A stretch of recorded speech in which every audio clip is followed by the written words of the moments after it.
भगवान शिव के मंदिर में क्यों जाते हैं? नहीं पता? आप बताओ क्यों जाते हैं मंदिर शंकर जी के? चलो अब सुनो। भगवान शिव जी के मंदिर में जाते हैं कि भगवान शिव को देखकर हम भगवान शिव से ग्रहण करेंगे, सीखेंगे। क्या भगवान शिव क्या सिखाते हैं? शंकर जी के मंदिर जाने से पहले शंकर जी की कथा सुनो। कथा क्या है कि दक्ष प्रजापति ने भरी सभा में भगवान शिव को सैकड़ों गालियां दी, अपमानित किया, जलील किया, श्राप दिया, पर भगवान शिव ने एक बार भी उत्तर नहीं दिया। सारी गालियां सह गए। समुद्र मंथन में निकला जहर शंकर जी पी गए। शंकर जी के मंदिर तो जाते हो सब लोग, पर सीखते नहीं हो। शंकर जी से सीखो कि कोई कितना भी अपमान करे, वो परिवार का है, माँ है, बाप है, भाई है, बहन है, पति है, पत्नी है, मित्र है, दोस्त है, अपना सनातनी है। कोई कितना भी आपको जलील करे, अपमानित करे, शंकर जी से सीख लो कि आप उत्तर नहीं देंगे। आतंकवादी है कोई तो उत्तर दो, मारो उसे। तुम्हारी बहन बेटी को गलत देखे तो राम की तरह मार दो, रावण को, बाली को मार दो। मारने का भी विधान है। लेकिन भगवान शिव सिखा रहे हैं कि सहनशील बनो, सह जाओ। जहर पिया, आप कितना जहर पीते हो अपमान का? अपमान ही जहर है, सम्मान ही अमृत है। सम्मान तो सब चाहते हैं, सम्मान का अमृत सब पीना चाहते हैं। सम्मान का अमृत निकला समुद्र मंथन से तो देवता पी गए, और जहर निकला तो शंकर जी को लाकर दे दिया, और जहर निकला तो शंकर जी को दिया। अमृत निकला तो देवताओं ने एक बार नहीं पूछा कि शंकर जी जहर पिया है, थोड़ा अमृत पियोगे क्या? एक घूंट नहीं दिया शंकर जी को अमृत, देवता पूरा पी गए, और जो बचा उसे स्वर्ग में रख लिया। देवताओं ने पिया अमृत तो देवता कहलाए देव, और शंकर जी ने पिया विष तो कहलाए देवाधिदेव महादेव। शंकर जी की कथा है कि अमृत पीने वाला बड़ा नहीं बना, अमृत पीने वाला बड़ा, विष पीने वाला बड़ा बना। तो शंकर जी के मंदिर जाओ तो शंकर जी से सीखो कि जैसे अपमान प्रभु आप सहते हैं, हमें भी समाज के अपमान को सहने की ताकत दो। यदि हम अपमान ना सहेंगे तो भक्ति ना कर पाएंगे। अरे यदि हम आपसे उलझ गए तो भजन कब होगा? इसलिए कभी ना उलझें किसी की बातों पर, सदा भगवान की ओर बढ़ते चलें। यही सीखना है शिव से। तो मंदिर जाओ शंकर जी के तो शिव की तरह धैर्य सीखो। क्या सीखो? धैर्य। शंकर जी का मंदिर, शंकर जी के मंदिर में दूसरी चीज सीखने लायक क्या है? आज भी उज्जैन में भगवान महाकाल को भस्म आरती होती है। कौन सी आरती होती है? चिता की। मैं सवाल पूछूं आपसे फिर कि शंकर जी को चिता की भस्म क्यों चढ़ाई जाती है? चिता मुर्दे की, चिता की भस्म क्यों चढ़ाई जाती है? बोलो, नहीं पता? भगवान की भक्ति में बस मंदिर जाएंगे, पानी चढ़ाएंगे, विधि क्या? हमारा काम हो जाना चाहिए। शंकर पहले भोग लगाएं कि पहले आरती करें कि पहले फूल चढ़ाएं, ये तो हो गई विधि। वो लोग मूर्ख हैं, ये हो गई विधि। जो सीख लेकिन एक होता है भाव। क्या होता है? शंकर जी भस्म क्यों रमाते हैं? पूरे शरीर में भस्म रमे हैं क्यों? शंकर जी कहते हैं भस्म मैं इसलिए रमाता हूँ कि दुनिया वाले शिव जी के मंदिर आए और देखें कि देखो ज्यादा घमंड ना करो, एक दिन राख हो जाओगे। तुम राख देखते रहो। भगवान ने इन तीनों तुम्हारा घमंड सातवें आसमान में ना पहुंचे, इसलिए शंकर जी भस्म रमाते हैं कि देखते रहो राख लिपटी है, तुम भी एक दिन राख बन के लिपट जाओगे। काय का घमंड है? यदि आपकी विधि अच्छी इसलिए शंकर जी राख का विधान अच्छा है, विधि विधान से आपने पूजा की, पर भाव था ही नहीं। अब शंकर जी से सीख कोई नहीं रहा है। मंदिर सब है वो पूजा, फिर चिल्ला रहे महाराज जी है बहुत पूजा पाठ है, कुछ मिला नहीं, भाव नहीं। इसलिए विधि भी हो, राम के मंदिर बहुत जा रहे हैं, राम से सीख क्या रहे हैं? राम जैसी मर्यादा कहाँ तुम्हारे भीतर है? राम जैसा धैर्य कहाँ तुम्हारे भीतर है? राम जैसी माँ बाप की आज्ञा का पालन कहाँ तुम्हारे भीतर है? राम जैसा पत्नी व्रता पुरुष कहाँ? राम जैसी पत्नी व्रता, राम पत्नी व्रता है, पत्नी सीता के सिवा पराई नारी को राम ने कभी देखा हो तो बताओ। कुछ लोग कहते हैं कि शंकर राम पत्नी व्रता पुरुष है, कहाँ है आजकल का पुरुष पत्नी व्रता? क्या जरूरत है? शंकर मंदिर तो सब जा रहे हैं, वो नाली में बह राम के सीख कौन रहा है भाई? राम के रास्ते पर चल कौन रहा? तो जाने से क्या होगा? जाओ, आप मंदिर जाते हो, तुम्हारे जाने से क्या होगा? रावण तो राम के आगे खड़ा था जी होंगे, आप भोग लगाते हो कि नहीं? राम के मंदिर जाने से अच्छा है दूध की जरूरत है या नहीं? चरित्र को जीवन भोग की जरूरत है या नहीं? बोलो। शिव के मंदिर जाओ भगवान, पर शिव के चरित्र को जीवन में जितना उतार, हम देखो हम शंकर तो नहीं हो पाएंगे, आप लोग राम तो नहीं बन पाओगे, लेकिन हम राम के दाल चावल थोड़ा तो चल पाएंगे। बनी है तो पहले मैं ना खाऊं, पहले मैं अपने घर में 100% नहीं चल पाएंगे, पर चल तो पाएंगे, जितना चल पाओ उतना तो चलो। चावल सब्जी रोटी चल नहीं रहे हो, एक रत्ती कृपा से बन रही है, लोग जय श्री राम जय श्री राम जय श्री राम, हमारा भाव है कि गुटखा खाने से पहले भगवान को खिलाते हैं, और जय श्री राम बोल के पीछे सिगरेट पी रहे हैं, न दूध की न दही की न, और जय श्री राम बोल के पीछे शराब पी रहे हैं। भगवान को तो जरूरत नहीं है। और दुर्गा जी रखी नवरात्रि में दिन भर जय माता दी जय माता दी जय माता दी, और पंडाल के पीछे ताश खेल रहे हैं। ये दुर्गा जी के मंदिर में, दुर्गा जी के पंडाल में स्वीकार करते हैं ताश। क्या होगा तुम्हारा? भगवान को दूध की थोड़ी आवश्यकता, ये सनातन धर्म नहीं है। कहते हैं कि हमारे ऊपर दूध चढ़ाओ, इससे तो भला ना होगा सनातन संस्कृति का कि हमारे घर में इतना दूध होता है। तुमने तो अर्थ का अनर्थ ही कर दिया, थोड़ा शंकर जी को भी समर्पित कर दिया। क्यों?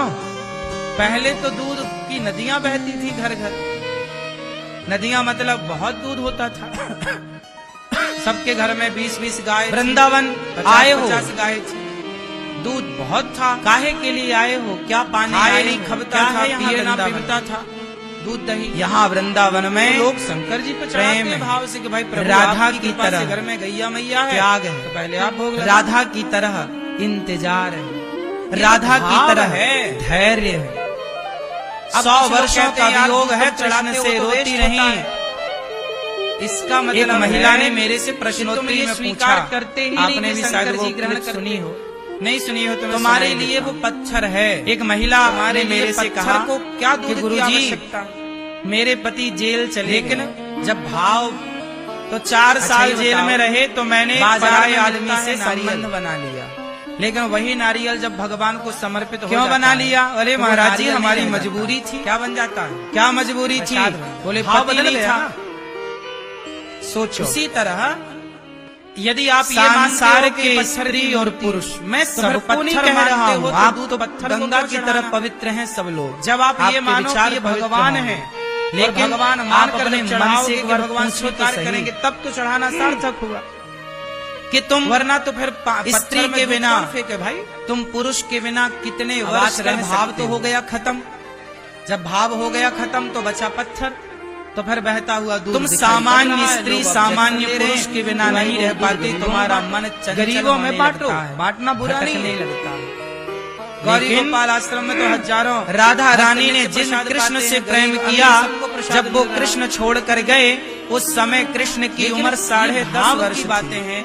अब ये कैसे समझाएं हम लोगों को? जब श्री कृष्ण राधा रानी को छोड़कर गए तब कृष्ण की उम्र चीजें भगवान कृष्ण 10.5 वर्ष के थे, अनुभव किया, और 10 वर्ष की उम्र में गए। बताओ 10.5 वर्ष की उम्र में गए का भाव था कि और 100 वर्ष तक नहीं लौटे। खंबे से भगवान प्रकट हुए कि नहीं?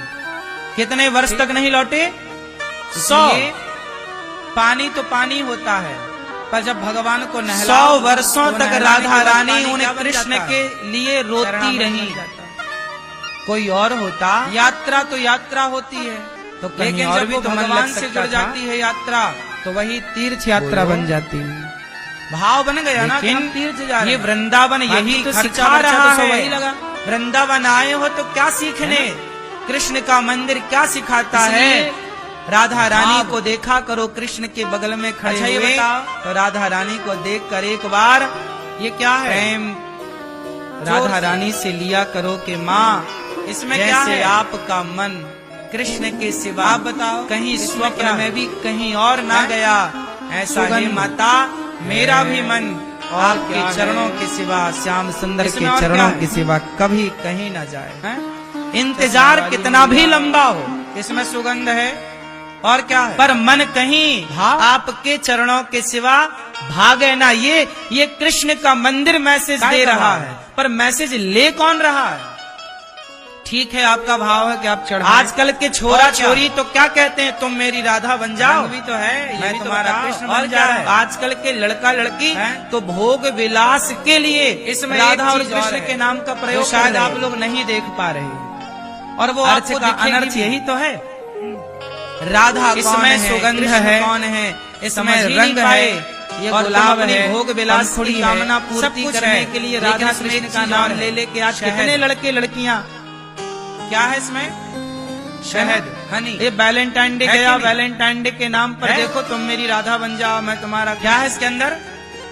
है कि नहीं चल रहा? पहले बताओ है या नहीं? इसके भीतर शहद भटक गया अपने रास्ते से, परंतु ये बताओ कि शहद इसके भीतर मंदिरों का मतलब जल चढ़ाने तक ही सीमित रह गया है। जो पुष्प की मंदिरों का मतलब फूल चढ़ाने तक शहद तो है, पर भाई नारियल चढ़ाने तक मधुमक्खी बैठेगी। हमने सबक ना ली, तो वो जबकि एक बात बताएं, इस मंदिर सार ग्रहण कर लेगी, शहद ग्रहण कर लेगी, सारा गुलाब छोड़ देगी, सारी सुगंध छोड़ देगी, और एक विद्यालय की हनी शहद निकाल लेगी। कौन? मंदिर क्या है? मधुमक्खी।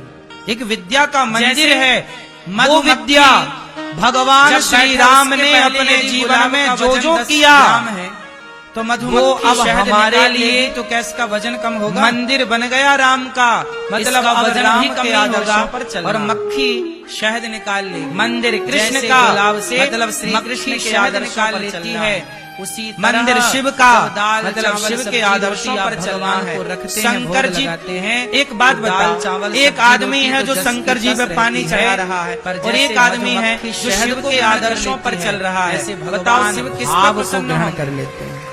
भोजन ग्रहण। एक राम है, एक राम के मंदिर में एक राम का भक्त है जो राम जो भक्त मिठाई और सब चढ़ा रहा है, और दूसरा एक बार क्या हुआ, देखो भाव की बात, राम के आदर्शों पर चल रहा। एक बार क्या हुआ, कौन किस पर प्रसन्न होंगे भगवान बताओ जरा। इसलिए उसका मंदिर का मतलब भगवान जाना, आशीर्वाद लेना, सिर झुकाना, फॉर्मेलिटी पूरी करना, औपचारिकताएं पूरी करना नहीं है। छोटा सा मंदिर का मतलब है पति पत्नी थे, गृहस्थ दोनों पति पत्नी सवेरे नहाए और दिन भर बेचारे मतलब गीता लगे रहे, भगवान का चिंतन करें। कृष्ण मतलब जो मिल जाए सूखा, जहाँ कृष्ण है वही कृष्ण की गीता। एक दिन क्या हुआ, वो गीता में ज्ञान किसका है? कृष्ण का आया। तो कृष्ण के मंदिर जा रहे हो, मतलब गीता के अकॉर्डिंग चलना है। तो बाजार में पहला आम आया, किस पर चलना है? देखा होगा कि जब सीजन गीता, अब गीता कोई पढ़ ही नहीं रहा, कोई भी फल सब पोयम पढ़ रहेगा होता है। जौनी जौनी बाजार में कम होता है ना, तो डिमांड ज्यादा है और चीज कम है वस्तु। तो भक्त बाजार गया पूरे बाजार में उसे आम का एक ही पीस, भगवान शंकर पूरे बाजार में एक ही आम था। और भी रहे होंगे तो के मंदिर क्यों जाते हैं? आखिर ये काम बचा, शंकर जी बड़ा पक्का था, बड़ा सीखें। उसको लगा मेरे भगवान जी, शंकर जी के मंदिर में शंकर जी का वाहन सबसे आगे होता है। का सौदा शंकर जी के मंदिर में घुसने से पहले किसका दर्शन होता है? हाँ ठीक, किसका? वहाँ राजा का मंत्री। किसका? आप बता भैया, ये मंदिर में नंदी क्या कर रहा है? शंकर जी के मंत्री ने कहा भाई साहब कौन है ये नंदी? तो बताओ जने का भैया मैंने खरीद लिया ये 25 पैसे का। सब चुप रहो। तो राजा के मंत्री ने कहा मैं 50 पैसे देता हूँ, मुझे दो। है दुकानदार बोला अच्छा 50 दे। नंदी कौन है? अब ये भक्त बोला नहीं, ये तो सवारी भगवान के लिए। किसकी? मैंने रखा था शंकर जी की। और कुछ है? अच्छा एक काम करो, मैं आपको 1 रुपया दूंगा। ये नंदी काहे खड़ा है द्वार पे? फल दो भगवान के हैं। पहरेदार मंत्री बोला, मंत्री तो राजा का मंत्री है, पैसे की थोड़ी कमी है। वो बोला मैं 5 रुपए दूंगा। अब 5 चवन्नी की चीज बताओ भैया, शंकर जी के मंदिर में नंदी काहे खड़े हैं द्वार पे? कौन है ये नंदी? लेकिन भक्त बोला नहीं, बैठे बैठे ये मेरे भगवान भैया बिंदास, मैं आपको 10 रुपए दूंगा। वाहन है ये मुझे चाहिए। तो वाहन मंत्री बोला मैं आपको 20 रुपए दूंगा। भक्त बोला मैं आपको 40 शंकर जी बैल पर चढ़। मंत्री बोला मैं आपको 80 रुपए दूंगा नंदी की। तो भक्त बोला मैं आपको 100 रुपए दूंगा। इतना ही पता है? अच्छा भक्त के पास 100 रुपए थे थोड़ी। समस्या यही है कि हमें पता ही नहीं। और मंत्री सोचा कि यदि मैं 100 रुपए काम ले गया, दोस्त किसका? राजा बोलेगा पागल, चवन्नी काम 100 रुपए का ले आया, कहीं राजा मुझे दंड ना दे दे। मैं कह दूंगा शंकर जी बैल पर चढ़ते हैं, शंकर जी नंदी की सवारी करते हैं, ये तो सबको पता है 100 रुपए। पर ये सत्य नहीं है। अब 100 रुपए लाए कहाँ से? नंदी जो है वह बैल नहीं है, भगवान भोग लगाएंगे और आज भगवान की धर्म का प्रतीक। उसने कहा भैया तुम मेरे साथ चलो आम ले। नंदी कौन है? उसने अपने धर्म का की प्रतीक है। जिस घर में वो रहता था, गाय का बेटा है नंदी, घर बेच दूंगा। गाय का बच्चा है नंदी। और वह गाय कौन है? बोली बाजार में गाय किसका प्रतीक है? किसका घर? पृथ्वी का। घर भी लगभग पुराने जब भी भगवान से प्रार्थना करने पृथ्वी माता जाती है कि प्रभु पृथ्वी पे पाप बढ़ गया, तब पृथ्वी गाय का रूप बनाकर जाती है। घर बेच करके जब पृथ्वी माता पे पाप बढ़ता है और पृथ्वी माता भगवान से गुहार लगाती हैं, तो पृथ्वी किसका रूप बनाती है? गाय का। तो पृथ्वी का रूप है गाय। क्या था? इसलिए कहते हैं कि जब गाय दान करता है कोई, तो संपूर्ण पृथ्वी दान करने का फल उसे प्राप्त हो जाता है।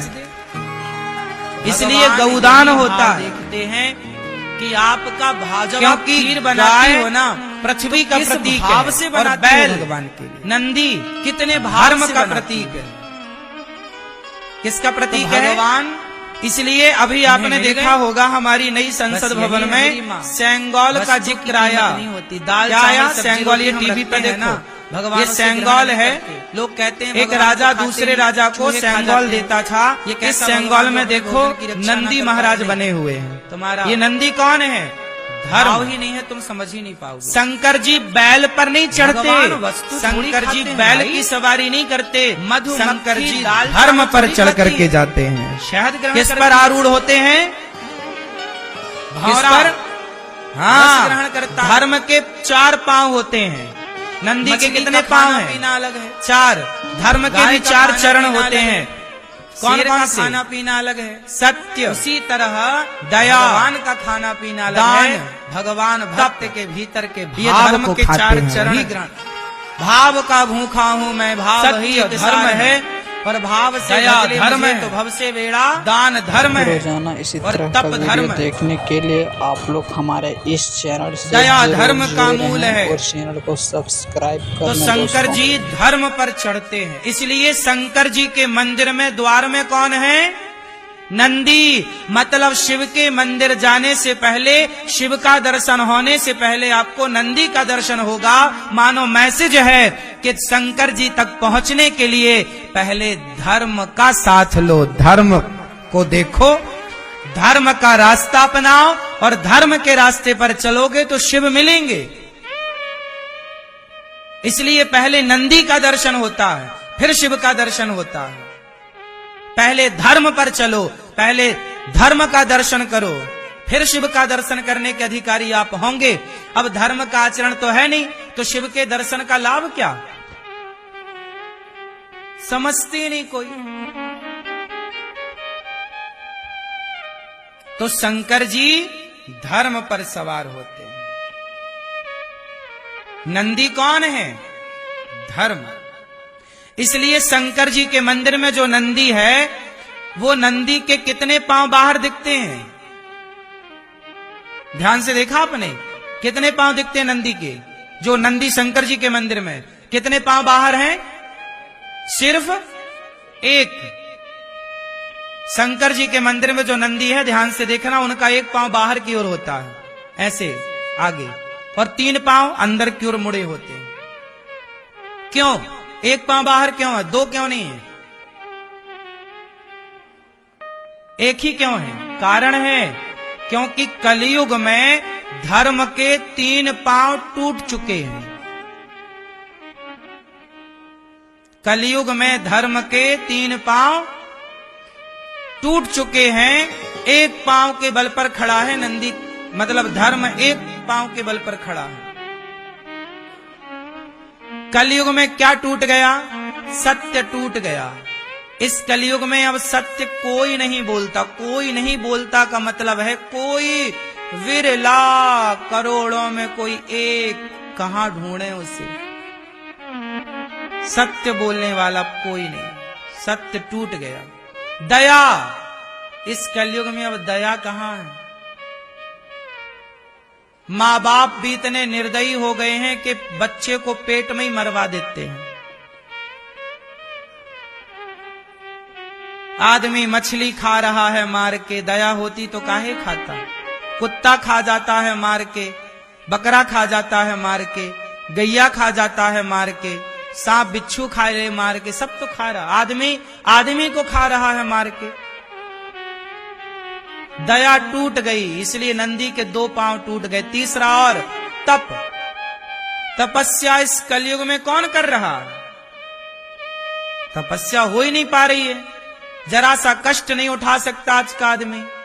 आदी हो गया है एसी का, आदी हो गया है सुख सुविधाओं का।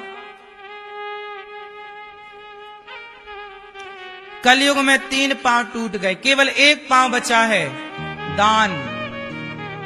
थोड़ा थोड़ा दान करते हो आप तो संसार में थोड़ा धर्म कर्म दिखाई पड़ रहा।